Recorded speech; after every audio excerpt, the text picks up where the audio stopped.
So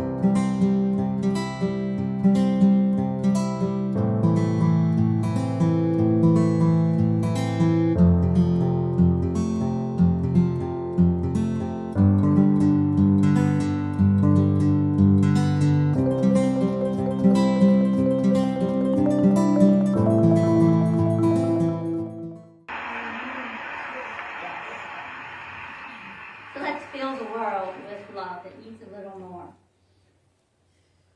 So as God and Moses were having this holy moment on the mountain at the burning bush,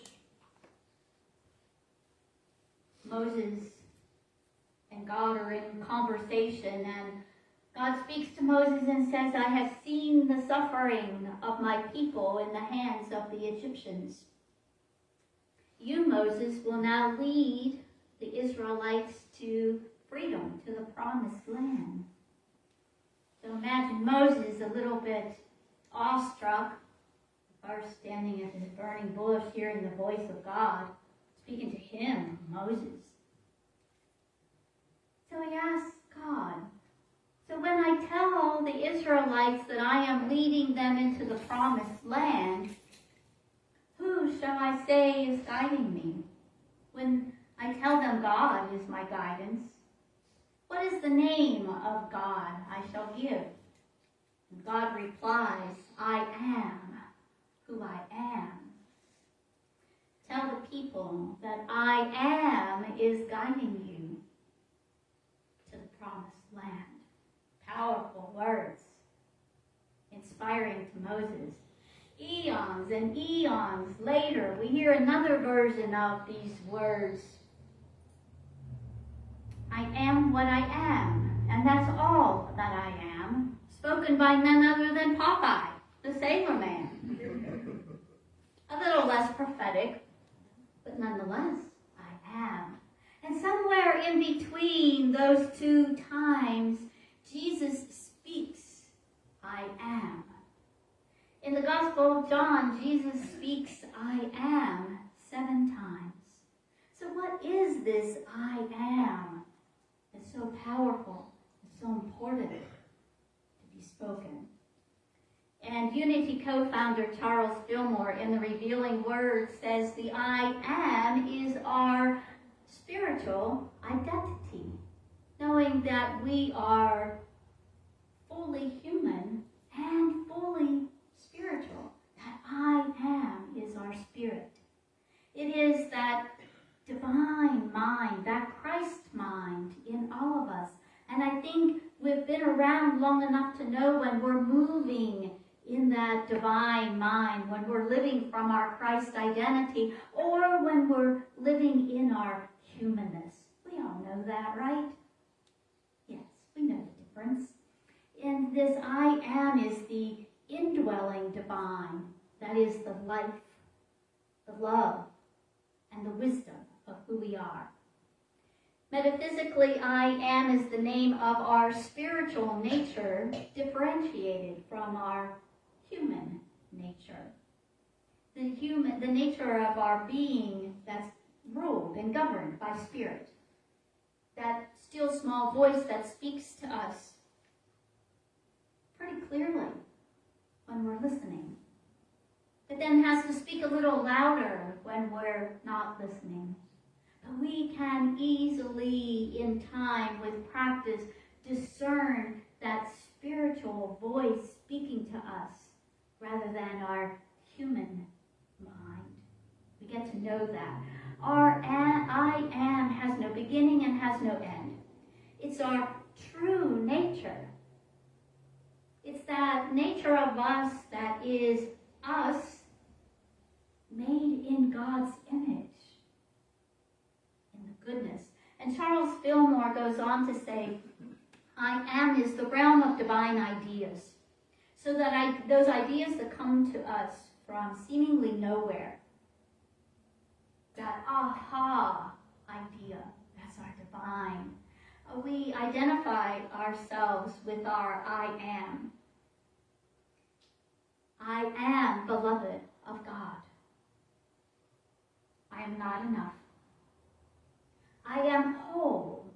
I am perfect. Oh, I'm sick. This I am is our identity.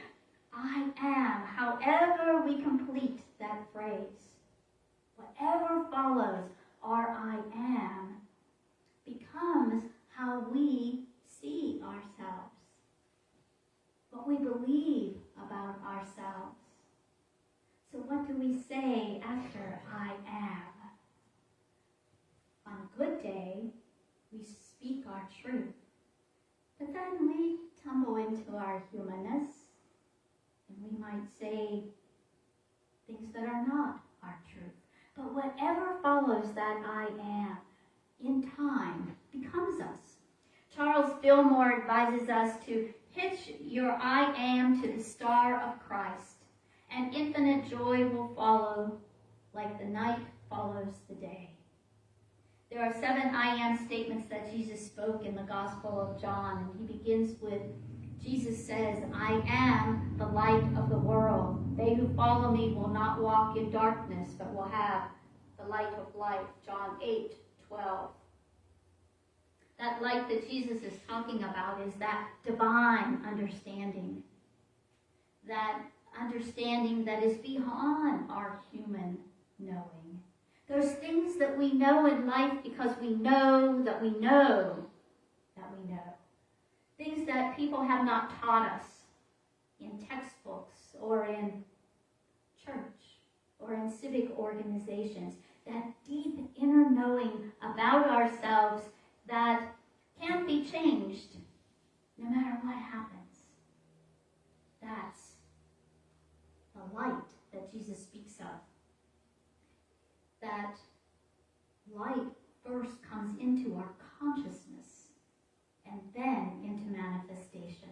This world represents the consciousness of the external, what we see, the world out here, all of the activity of the world, all the way that people show up.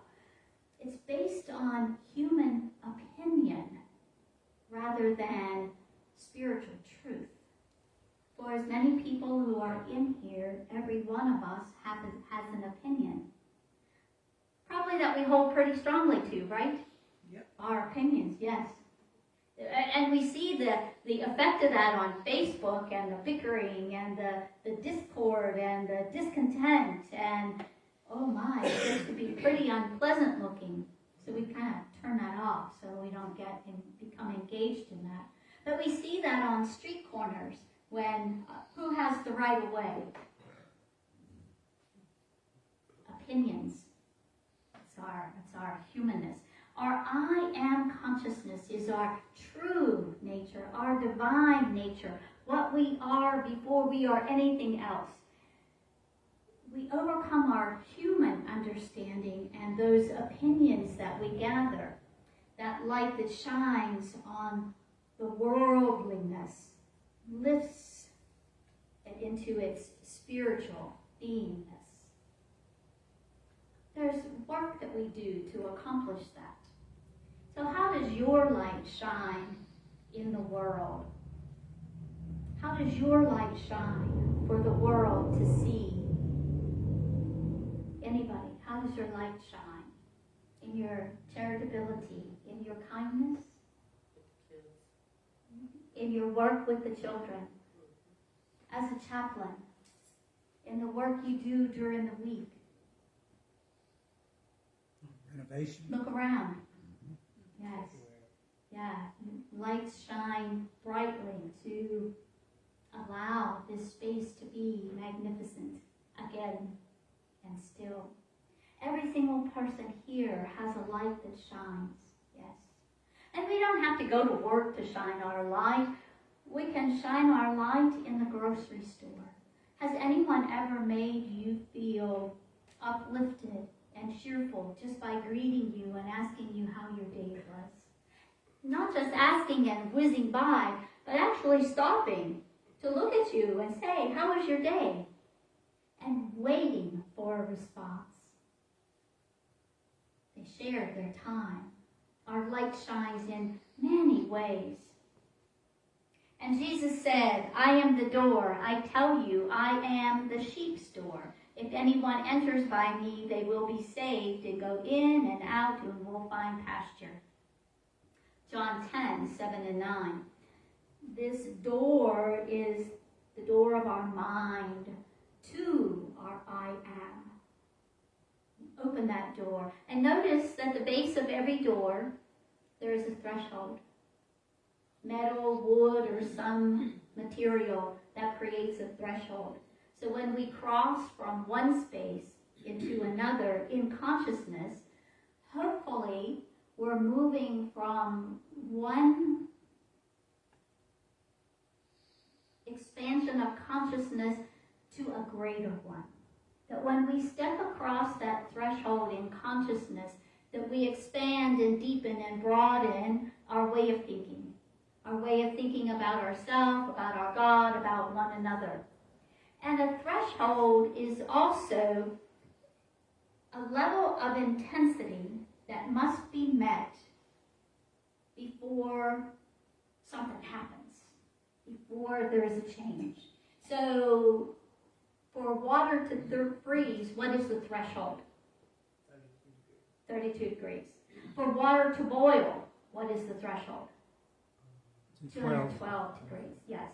So we have those thresholds that there needs to be enough energy and momentum to shift and change something.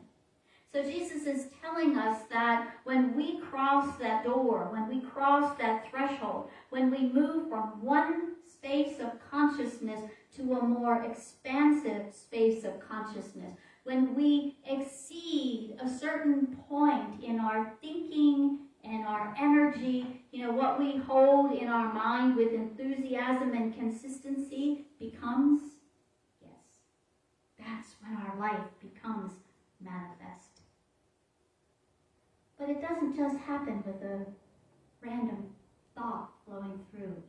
It takes an energy from us to enliven those divine ideas. And then we find that pasture. And that pasture, metaphysically, is the universal substance, all the substance that exists, in a form that we can use. So when I think about that, I think that, is substance in a way that I can taste it and savor it, a way that I can feel it, a way that I can hear the sound of it, the way I can see its form. I see all of you in form. I see the pews here in form. So that's substance that's brought into form that we can use. It's made manifest as the objects in our life.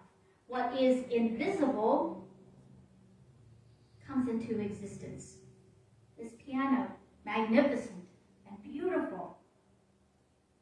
It's made of keys that are white and black and strings and pedals. It's brought into form. And then the form of a lovely pianist sits and makes beautiful music with it. So we use that substance in ways that create beauty, a way that inspires us with music.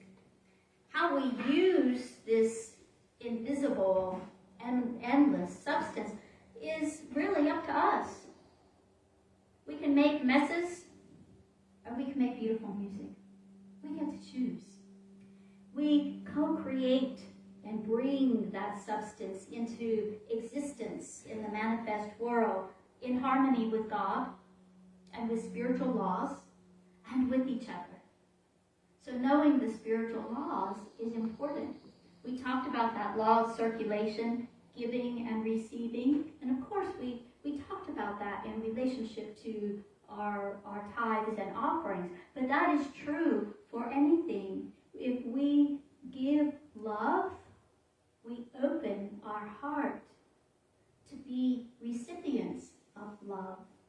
If we give anger, we have opened our hearts to be recipients of anger. So whatever we put out into the world, that law of circulation is always in motion, always working. So if what is coming to you is something that you're you're not particularly fond of, just pause and look at what's moving inside you and what is being put out into the world. Now, I will never say you are creating your own mess, because I believe that we are creating with these spiritual laws that are always working, and we're co-creating with God, but we're also co-creating with everybody else. Everyone in this room, right now, we're creating a beautiful, wonderful energy of acceptance, of love, of kindness. It feels good to be here. And then we go out into the rest of the world, and we don't always feel that. Sometimes we feel the resentment, the push, and the pull of the world. So we're co-creating with everybody else on the planet. So we bump into each other every now and then, and things happen. So what have you made manifest this week? Think of this last week. What's one thing that you saw come into manifestation? Anything. Some windows. Windows. Wonderful. We do manifest those things. I'll tell you a story. Thank you for that cue. I had a house in Dallas, and I wanted to take out a wall and open my living room to my meditation room so that I could see out in my backyard all the light flowing in. And I thought French doors would be lovely. Have you ever priced French doors? They're not inexpensive. And so I said, well, I don't want to pay that much for French doors. I don't want to pay that much at all. So I said, I still want French doors. So I kept picturing French doors in this beautiful wall and opening up my whole house. And one morning, I kept picturing it and picturing it and picturing it. It was a couple of weeks. I'm doing my morning walk with my pup, Micah, and lo and behold, on the side of the street were two French doors. Imagine my shock. It was 6 o'clock in the morning, and there are my French doors sitting on the side of the street. So I hurried and walked my dog home, and I got my vehicle and took it back to the address and thought, well, if those are meant to be mine, they'll still be there when I get back. And yes, they were. And I said, well, I claim them as mine. And not only did the French doors manifest, but someone to help me get them into my vehicle as well. I sanded them and painted them and paid somebody to hang them at just the right price for me. They were free. And there my French doors were. And just for grins, several times in the upcoming weeks, I saw French doors on the side of the road. So that said to me, not only was the universe willing and able and ready to support my idea for French doors, but other people's too, because there they were, abundant, endless abundance. Now that might sound like a silly story, but boy, was that powerful for me. Just held that vision.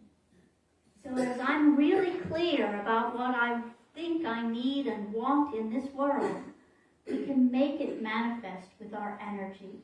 Now, does that happen with everything? It happens with everything that supports my highest good. How about that? It happens with the things that support my highest good. And if something's not coming to me, I can easily look and say, well, that might not be my good because it's not coming. What is my good instead? Be open to what's good. So think about all the things that you make manifest each and every day of our lives. We are co-creators with our life. Yes, so that's the pasture that Jesus talks about. The good shepherd. We can be that good shepherd. Open that door. Cross that threshold with our energy. And Jesus said, I am the good shepherd. The good shepherd lays down their life for the sheep, and I am the good shepherd. I know my own, and my own know me. That's John 10, 11, and 14. And of course, that good shepherd is that Christ I am. The good shepherd is the illuminated individual that is enlightened by that divine understanding. Understanding is such an important part of our life. Divine understanding. Knowing how we impact the greater world. And it says humans are saved by the good shepherding of our thoughts. What does a shepherd do? Sheep will follow anywhere, right? So a good shepherd leads the sheep in ways that are safe, to water, to food, to a safe place to sleep. And it's important for us to think and hold our thoughts in harmony with divine law. In harmony, not in resistance to, but in harmony, in that space of allowing the universe. And to take charge of our thoughts. The Good Shepherd is a mind tool. So what are you thinking? Are your thoughts allowed to run randomly through your mind? Sometimes. And do we check our thoughts to see where they have drifted through the course of an hour or a minute? To see where our thoughts have drifted.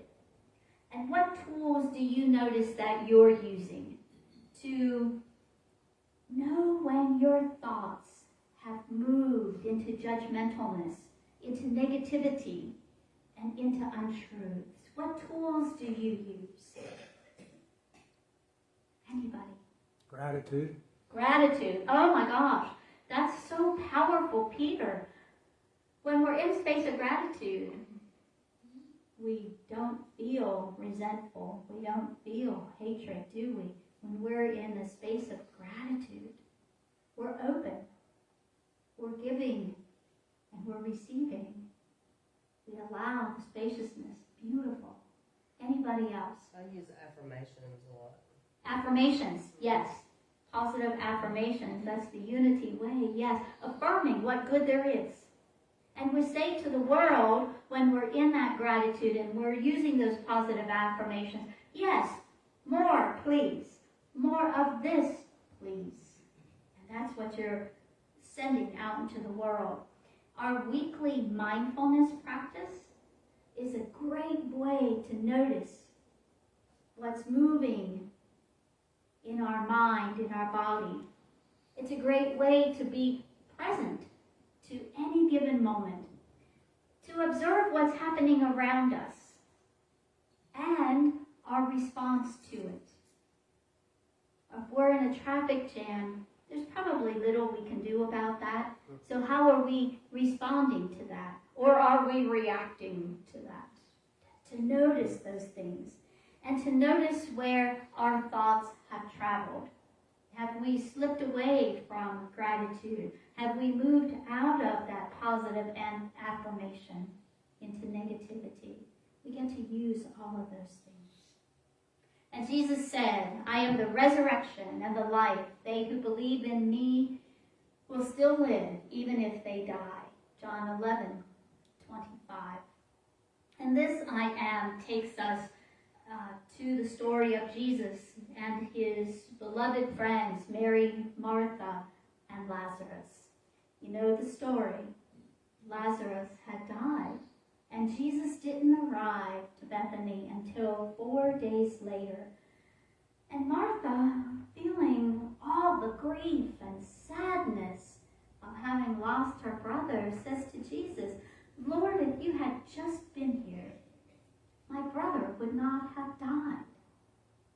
Mary and Martha had fallen into the human thinking, the human thought of mortal law, that law that says that we will pass from this human experience at some point in time. And this, Jesus' reply reminds us as well as reminded Mary and Martha when he says, I am the resurrection and the life. We are spiritual beings first and foremost, before anything else. That is our true nature. And while we may pass from this human experience, this is a gifted time for us, a time for us to learn how to be our true self. We get to learn and practice how to be our divine self, our spiritual self. Sometimes it's pleasant, sometimes it's arduous. But this is our learning and our expanding of our consciousness. We will pass from this human experience, yet as spirit, we will live on. Our spirit is for eternity. And we can practice becoming less attached. It's really hard to do. Less attached to our material things, less attached to the specific outcomes in our life, the specific outcomes of elections and how the world goes and all of life. We can become less attached to it without abandoning our task, our purpose. And we hear in Micah 6:8 that says, do justice, love mercy, walk humbly with your God. Do justice. That's an action. Be the justice. Work for justice. Love mercy. To be merciful to others. And to walk humbly with our God. Walk in a knowing of that presence that wishes to express as us. Walk knowing that we are divinely made, and that divine aspect of us is always wanting to be made manifest in the world. So how have, and I can't forget that greatest commandment, to love God with all your heart, to love your neighbor as you love yourself. We hear that. We're here to be that. So how have you noticed and remembering your spiritual truth this week? Have you noticed that? Have you maybe been a little bit in your humanness and then remembered, that's not who I really am? Yes. We have opportunity after opportunity in our days and weeks to catch ourselves being so very human, maybe losing our temper, maybe reacting instead of responding. And then here we are, this is who I really am. I am this divine creation. And this is the way I'll choose to be. And Jesus said, I am the way and the truth and the life. No one comes to the Father except through me. Jesus speaks this to us from his I am, his highest and true nature, his truth, teaching us to look at our truth. How has Jesus shown us the way? Jesus teaches us to pray in Matthew, saying, and when you pray, go into your room and close the door. Go into your room. So we pray by going within, by consciously connecting to that presence that is always there, but we can consciously connect. How did Jesus teach us to think in Philippians 4:8? Finally, brothers and sisters, whatever is true, whatever is noble, whatever is right, whatever is pure, whatever is lovely, whatever is admirable, if anything be excellent or praiseworthy, think about these things. That's how to think. Think about those things. Think about the goodness that there is in life. We don't turn our back on the needs of life, but when we sit and ponder life, we can think about the purity of life, the love of life. And as Charles Fillmore reminds us, that love looks with the eyes of love until good is made manifest. We can do the same. So how else has Jesus shown us the way and the truth? Shows us where the kingdom of heaven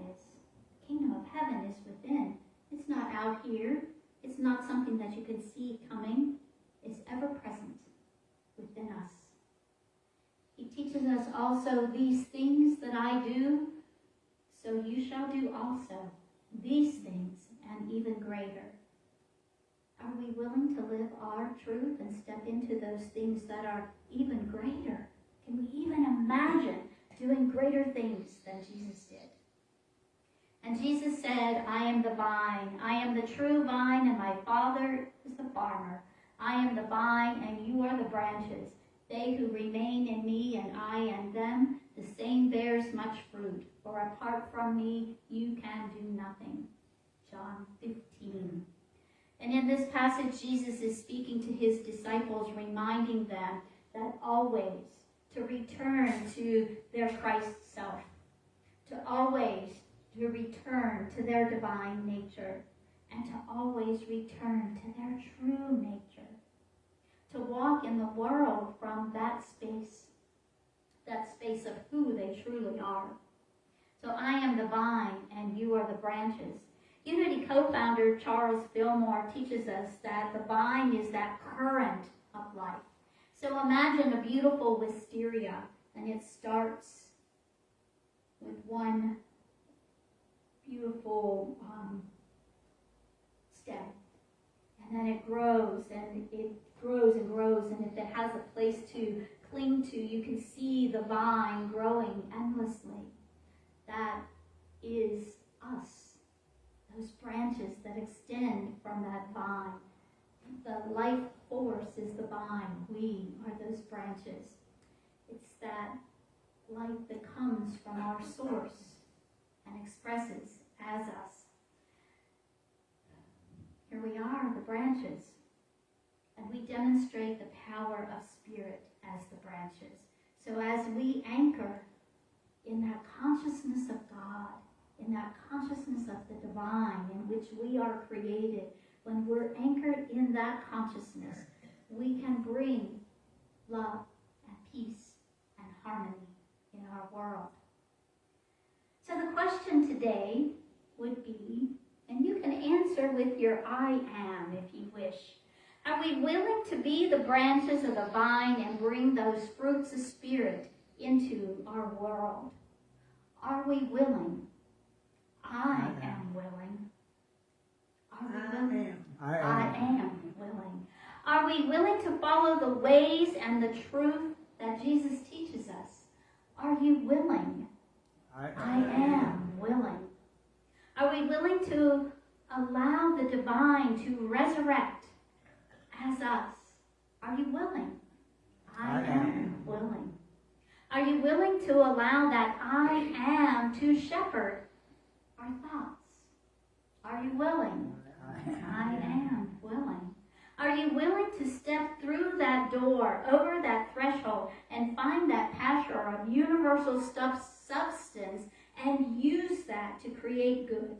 Are you willing? I am willing. And are you willing to allow the I am of the truth of who you are, the light of the world, to be how you show up as the light of the world? Are you willing? I am willing. And remember, more than anything, to let all that you do be done with love. Namaste.